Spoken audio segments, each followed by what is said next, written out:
Hello guys, अस्सलाम वालेकुम। कैसे हैं आप? उम्मीद करता हूँ लास्ट वीक आपका ट्रेडिंग के हवाले से बड़ा अच्छा हो गया। आज फिर हाजिर हूँ मैं गोल्ड के वीकली एनालिसिस लेके। जैसा कि मैंने आपको लास्ट वीक बताया था, 3-4 इंपॉर्टेंट फैक्टर थे जो गोल्ड को या यूएसडी को मूव करवा सकते थे। इस वीक भी मैं आपके साथ 2-3 ऐसे फैक्टर शेयर करने जा रहा हूँ जो गोल्ड को बहुत ज्यादा ऊपर लेके जा सकते हैं या फिर गोल्ड अपनी रिट्रेसमेंट लेगा और वापस नीचे को आएगा।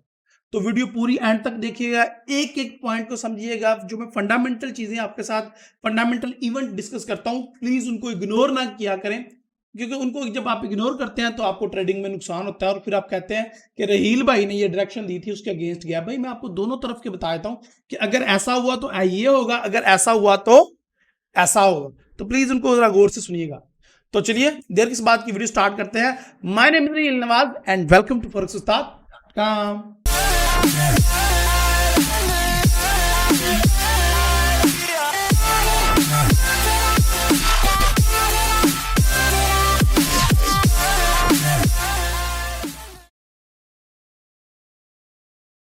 सबसे पहले हम फंडामेंटल इवेंट्स देख लेते हैं और मार्केट के अंदर देख लेते हैं कि कोई ऐसी चीज है जो मार्केट के सेंटामेंट को चेंज करेगी या हमारे टेक्निकल के अंदर असरअंदाज हो सकती है। चलिए स्क्रीन की तरफ बढ़ते हैं। आपको पता ही है, सबसे पहले तो हमारे ईस्टर के हॉलीडेज चल रहे हैं। तो मंडे को आपको नजर आ रहा है, ये देखें, bank holiday bank holiday bank holiday and bank, सवाए चाइना के कोई भी जो है वो मार्केट ओपन नहीं है। आज ऑलमोस्ट ईस्टर की छुट्टियां खत्म हो जाएंगी मंडे को। तो यहाँ पे देखें, आपको नजर आ रहा है कि यहाँ पे चाइना की कुछ न्यूज़ हैं, लेकिन बाकी उसके अलावा जितने भी यूरो है, यूएसडी है, उनके ऑलमोस्ट बैंक हॉलीडे चल रहा है।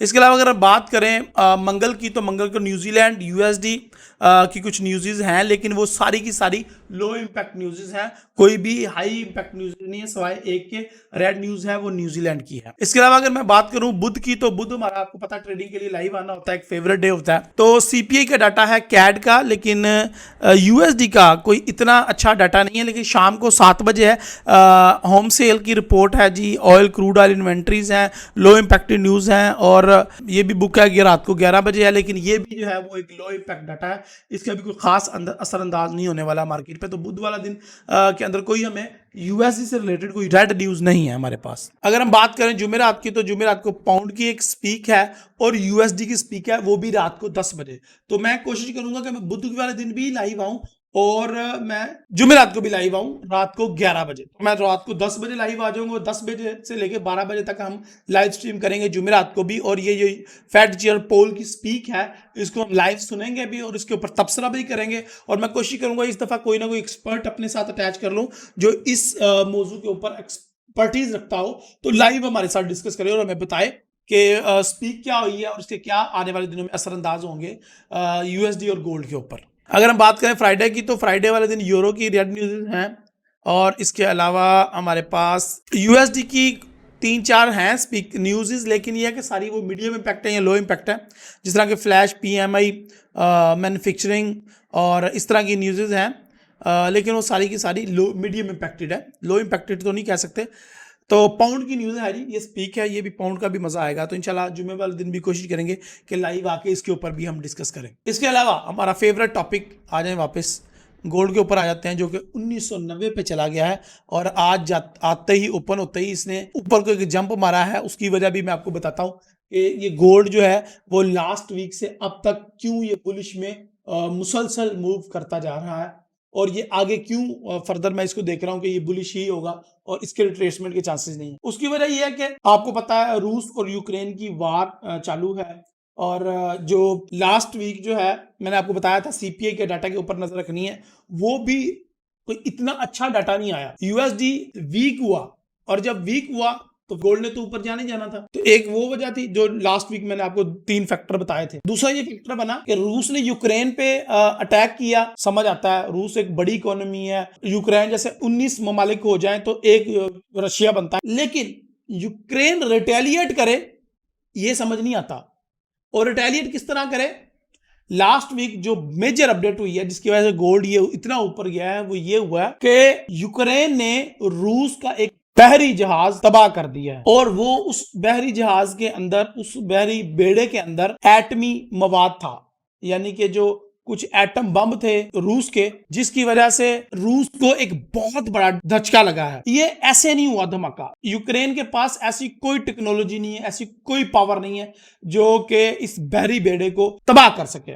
मैं उसकी वजह बताता हूं आपको। उसकी वजह यह है कि उसके अंदर कोई इतने फौजी मौजूद नहीं थे बहरी बेड़े के अंदर। वो ऑलमोस्ट सिर्फ एक जहाज था जो कि समुद्र के अंदर था यूक्रेन के करीब, और जो यूक्रेन के ऊपर जो अटैक हो रहे थे, अक्सर मजाइल दागे जा रहे थे, वो उसी बहरी बेड़े से दागे जा रहे थे। लेकिन वो इतना वेल इक्विप्ड था क्योंकि उसके अंदर, अगर आपको पता है कि अगर कोई एटमी मवाद होगा, कोई एटम बम टाइप कोई चीज उसके अंदर होगी, 2 मिसाइल एटम बम के बताए जा रहे हैं उसके अंदर थे, तो उसकी सिक्योरिटी ऐसा तो नहीं है कोई फुदू सिक्योरिटी होगी, नो, उसकी सिक्योरिटी बहुत हैवी थी। तो जो टेक्नोलॉजी को इस्तेमाल किया गया है उस बहरी बेड़े को तबाह करने के लिए, वो यूक्रेन के पास नहीं है। वो कैसे तबाह किया? वो इस तरह कैसे तबाह किया गया कि पहले 2 ड्रोन भेजे गए उस बहरी बेड़े के ऊपर। जब बहरी बेड़े का जो ऑटो सिस्टम है, जो उनको ऑटो डिटेक्ट करके ऑटो उनको निशाना बनाता है और तबाह कर देता है, कोई भी चीज उनकी तरफ जो आ रही है, रॉकेट हो, बम हो, जहाज हो या ड्रोन हो, उसको ऑटोमेटिकली डिटेक्ट करके ऑटोमेटिकली एयर में ही वो तबाह कर देता है। ऐसी टेक्नोलॉजी है उस बहरी बेड़े में। लेकिन 2 ड्रोन जब आए, उन 2 ड्रोन ने उसको ध्यान अपनी तरफ किया पूरे जहाज का, और नीचे से मिसाइल पानी के अंदर से या पानी की सतह के बिल्कुल करीब से 2 मिसाइल आते हैं और उस जहाज को आकर लगते हैं और उस जहाज को तबाह कर दिया जाता है जिसके अंदर एटमी मवाद था। अब ये तो एक चिड़चिड़ाने वाली बात हो गई। रूस ने अभी तक अपना हाथ उस तरीके से रखा ही नहीं है यूक्रेन पे, ना कोई एटमी धमाका किया, ना उसने कीव को जल्दी फतह करने के लिए कोई अपनी भरपूर सलाहियतों का इस्तेमाल किया है। लेकिन ये एक बहुत बड़ा धचका लगा है, अरबों डॉलर का नुकसान हुआ है, और वो एटमी धमाके भी अगर एक्टिव हो गए तो ये पूरी दुनिया के लिए खतरा है। और अब ये वर्ल्ड वार 3 की तरफ बात जा रही है, और अगर वर्ल्ड वार 3 लगती है तो क्या होगा? गोल्ड 3000 को भी क्रॉस कर जाएगा। और अभी जब मैं वीडियो बना रहा हूं, आज हॉलीडे है, ज्यादातर ममालिक की एक्सचेंजेस बंद है, लेकिन इसके बावजूद भी अगर आप देखें तो गोल्ड जो है वो कितना ऊपर चला गया, कितना ऊपर जा रहा है। उसकी वजह यही है कि मार्केट के अंदर खौफ आ गया, रिस्क दोबारा से ऑन हो गया। अब कहा यह जा रहा है कि रूस इसका कोई ना कोई तगड़ा आंस करेगा और कोई ना कोई रिटेलिएट करेगा, कोई ना कोई बुरा जवाब देगा, और अगर उसने कोई एटमी हमला किया तो ये पूरी दुनिया के लिए खतरे की बात है।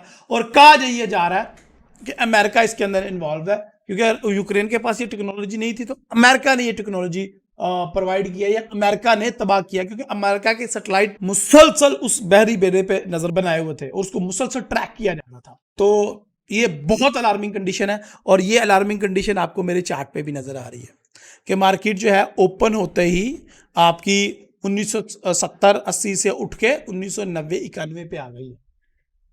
और ये चीज मैंने ऑलरेडी अल्हम्दुलिल्लाह सुम्मा अल्हम्दुलिल्लाह अपने क्लाइंट्स को बता दी थी। जुमेरात, जुम्मे का वेट नहीं किया, जुमेरात को बता दी, और जुमेरात को जिन जिनके अकाउंट हैज करवाने थे करवा दी, जिनकी ट्रेडें क्लोज करवानी थी करवा दी। उसकी वजह ये थी कि अगर ये गैप आ जाता तो ये बहुत बड़ा गैप भी आ सकता था, लेकिन अल्हम्दुलिल्लाह कोई गैप नहीं आया। लेकिन मार्केट पिछले 4 घंटे से देखें बुलिश मूव कर रही है। अच्छा जी, चले अब हम अपने बाकायदा वीकली एनालिसिस स्टार्ट करते हैं। लग ये रहा है कि ये विक बनेगी बहुत बड़ी, तो ये मार्केट उस वीक बनाने के लिए पहले हमारा जो सपोर्ट है उसको ब्रेक करेगी, ऊपर जाएगी और उसके बाद ही नीचे क्लोज, लेकिन ये लॉन्ग टर्म है, ठीक है, इसको आप फॉलो ना करें। आ जाए वीकली पे। वीकली में मैंने आपको लास्ट वीक भी इशारा किया था कि ये जो हमारी सपोर्ट है इसको, इस एरिया में मार्केट जो है वो दाखिल हो सकती है और 2000 को दोबारा टच हो सकता है अगर ये न्यूज़ नेगेटिव आती हैं। तो वही हुआ, गोल्ड की जो यूएसडी की न्यूज़ है, सीपीआई का डाटा नेगेटिव आ गया और जंग के हालात बढ़े और कोरोना के केसेस भी बढ़े चाइना में। 3 मेजर फैक्टर बताए थे लास्ट वीडियो में, वो फैक्टर याद रखें और उनको ट्रैक करें और आपको खुद ही पता चल जाएगा गोल्ड ऊपर क्यों गया। ठीक है, हम तो ये एक्सपेक्ट कर रहे थे कि नीचे आएगा, कोविड के केसेस कम हो गए, सीपीआई का डाटा अच्छा आएगा और इसके अलावा जंग में कमी आएगी, वो फौजें बाहर निकलेंगी, लेकिन बरक्स उलट हुआ सारा कुछ। और उलट हुआ तो फिर मार्केट भी उलट भाग रही है। पिछले मुसलसल 3 वीक से मार्केट ऊपर जा रही है और इस वीक भी उम्मीद की जा रही है कि ये 2010 को टच करके मार्केट वापस आएगी। डेली में आ जाए तो डेली में हमें नजर आ रहा है कि मार्केट मुसलसल ऊपर ही जा रही है।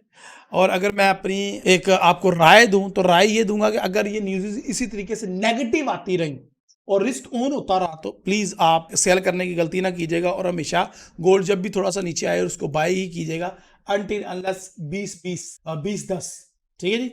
2010-2020 के दरमियान तक गोल्ड जो है ऊपर जाएगा ही जाएगा। और अगर हमने कोई बुलिश एंट्री देखनी है तो वो देखने का टाइम वो जुमेरात को मैंने अपने जितने भी ट्रेडर्स थे उनको एंटर भी करवा दिया था और एग्जिट भी करवा दिया था और उनका मैंने टेक प्रॉफिट 2015 रखा था। तो 2010 को भी क्रॉस कर जाता तो फिर भी आपने ट्रेड को क्लोज करना है। उनका स्टॉप लॉस जो है वो मैंने बहुत कम रखा था, ऑलमोस्ट ब्रेक इवन पे। अगर आपने बुलिश ट्रेड करनी हो तो इस लेवल पे आप कर सकते हैं। लेकिन अगर आप चाहते हैं कि आप सेलर ही बने और सेल में आप ऑलरेडी फंसे हुए हैं तो आप 2010 से पहले पहले सेल की एंट्री ना तलाश कीजिएगा और आपका जो स्टॉप लॉस है वो बहुत ही छोटा होना चाहिए, $2-3 का, बस मैक्सिमम $5 का स्टॉप लॉस हो, इससे ऊपर स्टॉप लॉस आपका ना हो। तो टेक प्रॉफिट की तो आपकी फिर बनेंगे स्टेजेस, टेक प्रॉफिट स्टेप्स बनेंगे 1 2 3 4। तो ये वो होगा। तो यहाँ पे देखें मार्केट प्रोफाइल जिन जिन लोगों ने मेरे से पढ़ी है तो यहाँ पे वो बड़े अच्छे तरीके से वर्क की है। यहाँ पे पूरे ऑर्डर जो है ना एग्जीक्यूट हुए हैं और मार्केट यहाँ पे बड़ा अरसा स्टे की है। और ये हमारा जो येलो एरिया है इसको हमने येलो एरिया डिक्लेयर किया था और अभी भी मार्केट जब रिट्रेस लेगी तो हमारे येलो एरिया को टच करेगी यहाँ पे वापस, जब भी मार्केट वापस रिट्रेस करेगी। जो स्कैल्पर हजरात हैं उनके लिए यही है कि अगर मार्केट में कोई अच्छी न्यूज़ आए तो वो सेलिंग के अंदर स्कैल्पिंग कर सकते हैं और अगर बुरी न्यूज़ का सिलसिला जारी रहे, अल्लाह माफ़ करे अल्लाह ना करे बुरी न्यूज़ आए, तो आप इसको बाय में ट्रेड कर सकते हैं।